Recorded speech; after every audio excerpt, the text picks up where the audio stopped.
Hello everyone, welcome to the Lightning Ball channel. If you haven't yet subscribed to my channel, please do so and activate the notification bell. Your support fuels my continued efforts. In our previous episode, we delved into the nature of skills, and Rimuru commenced personal interviews to gauge the progress of his subordinates. This episode features intriguing stories from those discussions and summarizes just how formidable Rimuru and his subordinates have become, including the emergence of the first god-level ultimate skill God of Void. Let's get started. After concluding his talk with Benimaru, Rimuru engaged in individual discussions with many other commanders. As expected, these subordinates had all made varying degrees of progress. Gabru received Seal's ultimate gift, Lord of Psychology, reaching an existence point total of 1,263,824 and entering the realm of a super-awakened being. Kamara, too, was granted Seal's ultimate gift, Lord of Mythical Beasts, with an existence point tally of 1,899,944. Among the trio of Adelman himself acquired the ultimate gift, Book of Magic, boasting 877,333 existence points. Albert received the ultimate gift, Immortal, achieving 682,639 existence points, which, when added to the 600,000 existence points from the mythical graded spirit sword, even surpassed Adelman, entering the domain of super-awakened beings. Vendi was bestowed with the ultimate gift, Eternal, amassing 984,142 existence points.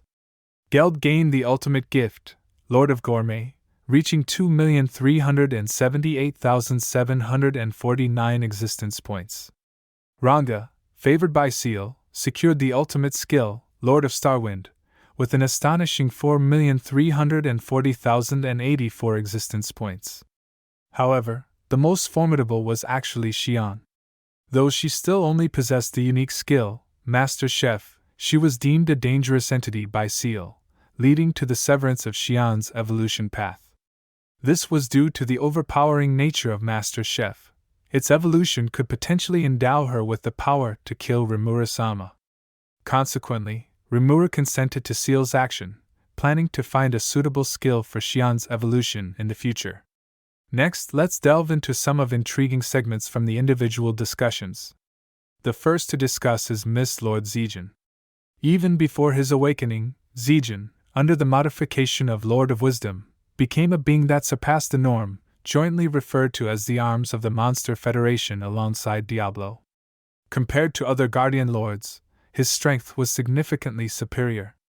After evolving, Zijin still managed to defeat Demon Lord Dino while concealing his true power, forcing Dino and his allies to retreat, thus achieving a remarkable feat. Rimuru couldn't help but praise Zijin. However, the humble Zijin claimed that even his timing of awakening must have been within Rimuru-sama's calculations. Rimuru was baffled by Zijin's humility, although he indeed had sensed a potential betrayal by Dino but had not anticipated it occurring in his absence. Zijin continued to extol Rimuru, suggesting that his own awakening at that precise moment was orchestrated by Rimuru. Rimuru felt it was merely good fortune, but despite his explanations, Zijin remained convinced that it was all thanks to Rimuru-sama. Rimuru gave up but still expressed gratitude for Zijin's crucial assistance. Surprisingly, Zijin mentioned he might not even have needed to act, as Rimuru-sama could have easily resolved the situation with a strike transcending time and space, thus he should be thankful to Rimuru-sama for the opportunity to participate. With a gaze of reverence towards Rimuru, Zijin left Rimuru responding helplessly, prompting him to covertly assess Zijin's strength. Miss Lord Zijin, a master of spatial and water elements, becomes extraordinarily powerful in the presence of water. Given that the atmosphere contains moisture and most living beings are largely composed of water, engaging Zijin in physical combat is essentially a suicidal endeavor. Zijin, endowed with divinity, possesses the ultimate skill Lord of Fantasy, which grants him control over fantasy worlds, multidimensional barriers, mental domination, and other high-performance abilities.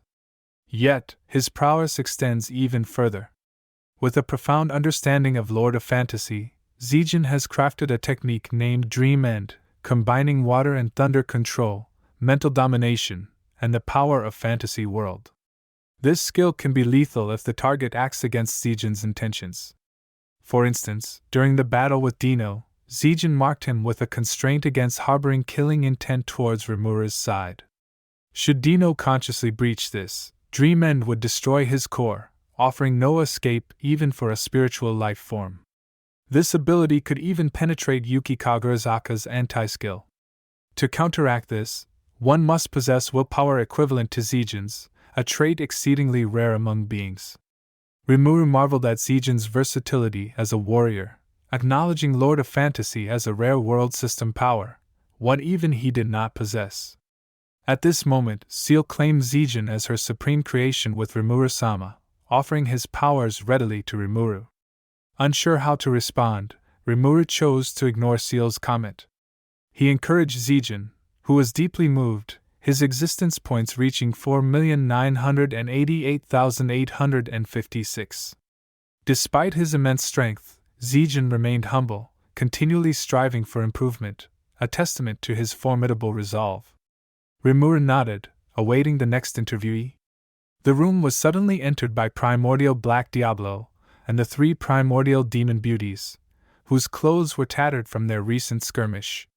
They had been arguing over whether to fire Diablo and select a new second secretary for Rimuru-sama, a matter yet unresolved. Rimuru calmed the 3 Primordial Demon Beauties and decided to speak with Diablo first. Upon hearing this, Diablo promptly ushered the quarrelsome trio out of the room and took his seat across Rimuru, eager for Rimuru-sama's review. Rimuru was speechless upon seeing Diablo's statistics. Diablo, one of the 7 primordial demons, skilled in dark magic and elemental magic, wielded the ultimate skill Lord of Temptation, with an existence point tally of 6,666,666. This number seemed almost boastfully artificial. Rimuru, refraining from commenting on the absurdity, asked Diablo to explain his abilities. Diablo detailed his skill set, including all of creation, punitive domination, charm domination, and temptation world, boasting powers parallel to Rimuru's own capabilities. Unlike Rimuru, who relied on Seal for skill comprehension, Diablo demonstrated a complete understanding of his capabilities, earning Seal's approval. Diablo was depicted as a hexagon warrior, high in magical quantity, skill proficiency, skill quality, talent, intelligence and strategy, and experience. Although he hadn't engaged in full combat with Zijin and Benimaru, placing them 3 at the pinnacle among Rimuru's subordinates was unquestionably fitting. As for the 3 primordial demon beauties, Killer Lord Testarosa's existence points stood at 3,333,124. Pain Lord Ultima held 2,668,816 existence points, while Menace Lord Carrera boasted 7,013,351 existence points, marking her the highest among the 4 primordial demons under Rimuru. With the addition of 3,370,000 existence points from the Nambu pistol gifted by Tatsuya Kondo, Carrera's existence points soared to over 10 million.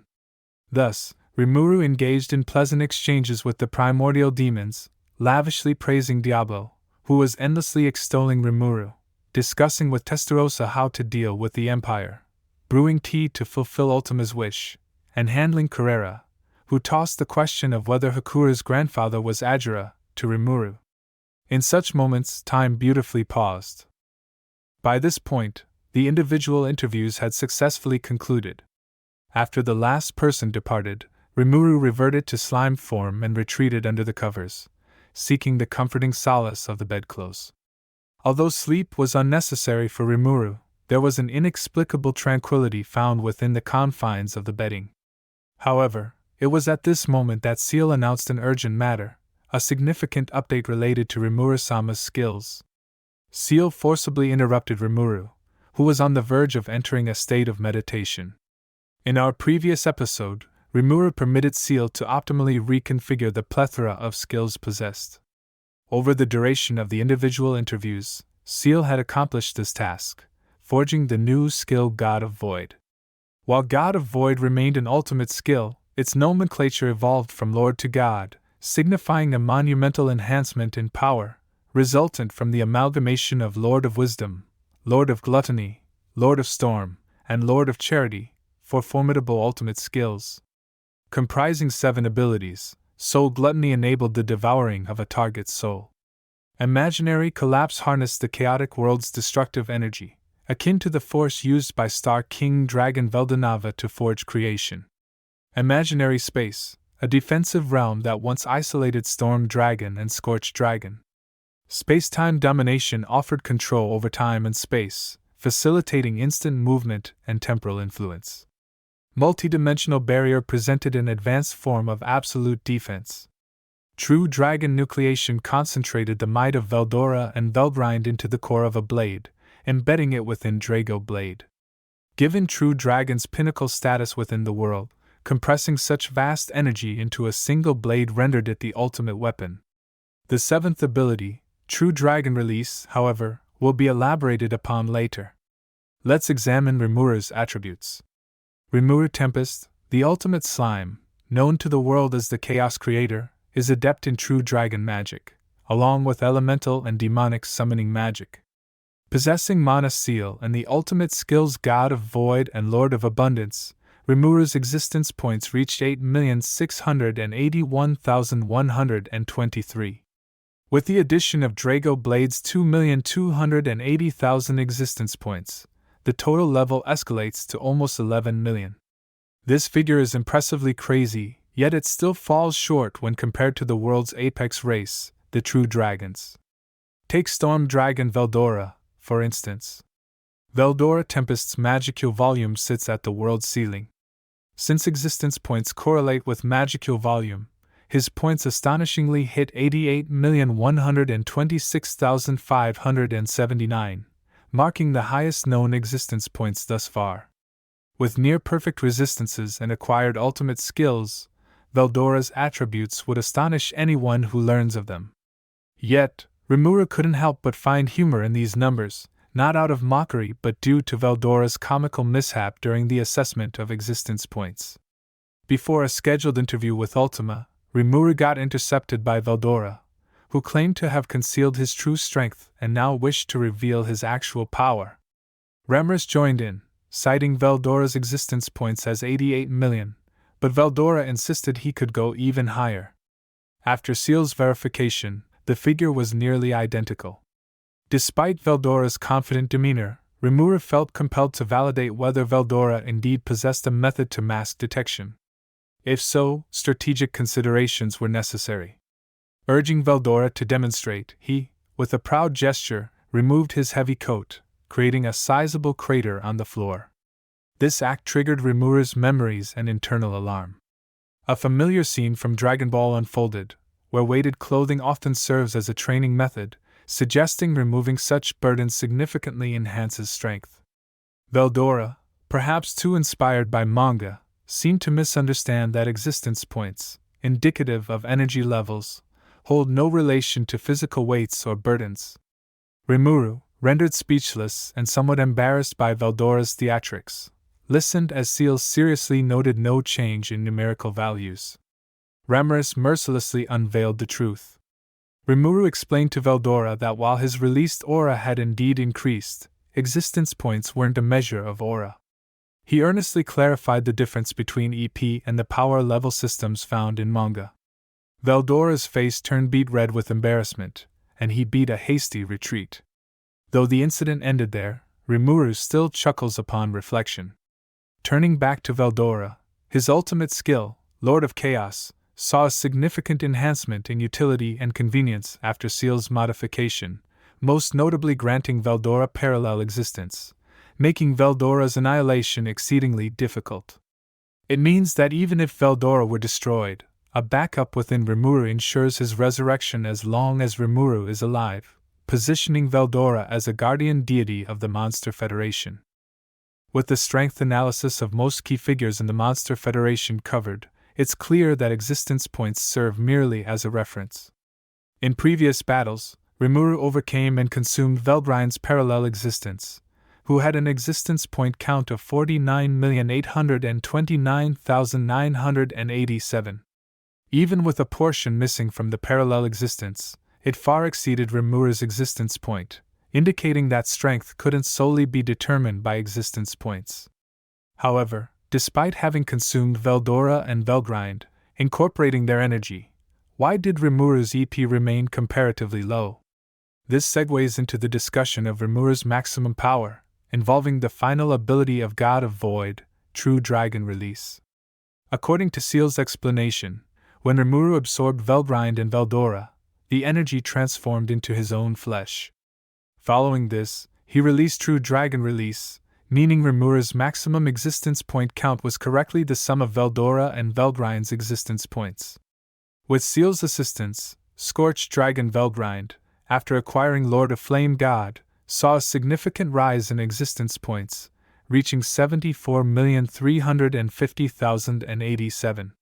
Utilizing True Dragon Release, Rimuru's existence points become the total of Rimuru plus Veldora plus Velgrynd, revealing Rimuru's true existence point count to be 171,157,789. However, the significance of this data was limited. Energy application and output were contingent on control methods. Pursuing power while neglecting accuracy rendered high energy moot. Rimuru profoundly understood this. Alright, that's all for this video. There are other subordinates, such as Moss Veyron and Azura, whose existence points were not detailed here. Anyone interested can search online. In the next episode, Rimuru, alongside Velgrynd, Masayuki, and others, will embark on constructing a new Eastern Empire, while Guy's territory faces an onslaught from Manus Michael, setting the stage for the second Walpurgis. If you enjoyed this video, please like, comment, and subscribe. Your support is greatly appreciated. See you in the next one.